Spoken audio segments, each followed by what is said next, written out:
हेमा मालिनी भारतीय सिनेमा की सदाबहार ड्रीम गर्ल, जिन्होंने न सिर्फ अपनी खूबसूरती और सुपरस्टारडम का जलवा दिखाया है, बल्कि अपने ग्रेस और बड़प्पन से हमेशा एक मिसाल पेश की है।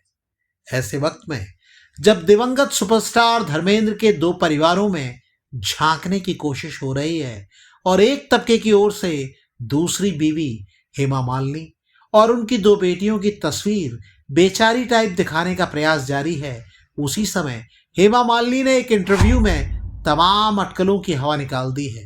उन्होंने हर मुश्किल समझे जाने वाले सवाल का जवाब दिया है, वो भी इस तरह कि आगे कोई सवाल न उठे, कोई अटकल न लगे, कोई मतभेद न दिखे। धर्मेंद्र के निधन के बाद सबसे ज्यादा चर्चा इस बात की थी कि क्या अब उनके दोनों परिवार बिखर जाएंगे, क्या सनी बॉबी और हेमा मालिनी के बीच की दूरियां और बढ़ जाएंगी। जिस तरह की खबरें चलाई जा रही थीं, उससे लगता था कि कुछ लोग इस ताक में बैठे हैं कि धर्मेंद्र के जाने के बाद परिवार की कलह सड़क पर आ जाए।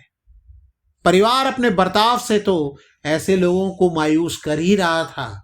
अब हेमा मालिनी ने साफ कर दिया है कि पूरा परिवार एक है और कलह का धुआं तलाशने वालों के हाथ कुछ नहीं लगने वाला।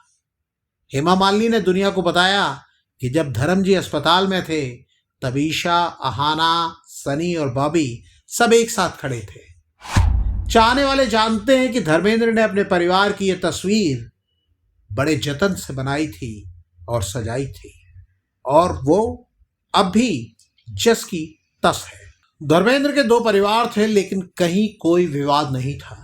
धर्मेंद्र के जीते जी किसी ने भी उनके या उनके परिवार के बारे में कभी कोई हल्की बात कहने की हिम्मत नहीं की।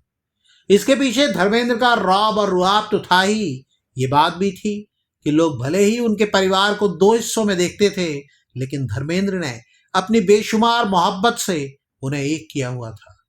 लोग अक्सर सोचते थे कि ये कैसे मुमकिन है, लेकिन धर्मेंद्र का प्यार दोनों तरफ बराबर था, न कहीं कम न कहीं ज्यादा। लोगों को याद है, एक साल आईफा अवार्ड्स के फंक्शन में सनी देओल और बॉबी देओल के साथ खड़े होकर धर्मेंद्र ईशा की फिल्म को प्रमोट कर रहे थे। ऑडियंस में हेमा मालिनी ताली बजा रही थी। धर्मेंद्र आज भले ही ना हो, लेकिन उनके जज्बात परिवार के साथ हैं। अब लोगों को भी याद आ रहा है कि चाहे वो गदर 2 की कामयाबी हो या धर्मजी का आखिरी वक्त, दोनों परिवार एक दूसरे की ढाल बने नजर आए। सनी देओल ने धर्मेंद्र के लिए जो प्रेयर मीट रखी थी, उसमें हेमा मालिनी का न जाना कई लोगों के लिए गॉसिप का विषय बन गया था, लेकिन हेमा मालिनी ने साफ किया कि ये उनके घर का निजी मामला है और उन्होंने आपस में बात कर ली थी। उन्होंने मीडिया पर गुस्से को लेकर सनी देओल का बचाव भी किया। हेमा मालिनी ने कहा कि उस भावुक समय में मीडिया का पीछा करना किसी को भी परेशान कर सकता था।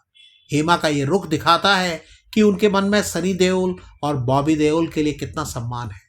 अक्सर अफवाहें उड़ाई जाती है कि धर्मेंद्र की दूसरी फैमिली को नजरअंदाज किया गया, लेकिन हेमा मालिनी ने उन तमाम दावों को खारिज कर दिया। हेमा मालिनी एक बार फिर अपने काम की ओर लौट रही हैं। उन्हें लगता है कि धर्मजी उन्हें खुश और सक्रिय देखकर सबसे ज्यादा खुश होते। हेमा मालिनी देओल परिवार की आवाज बनी हैं, जो तमाम अटकलों के बावजूद अपनी गरिमा और एकता को धर्मेंद्र की विरासत की तरह संजोए हुए है।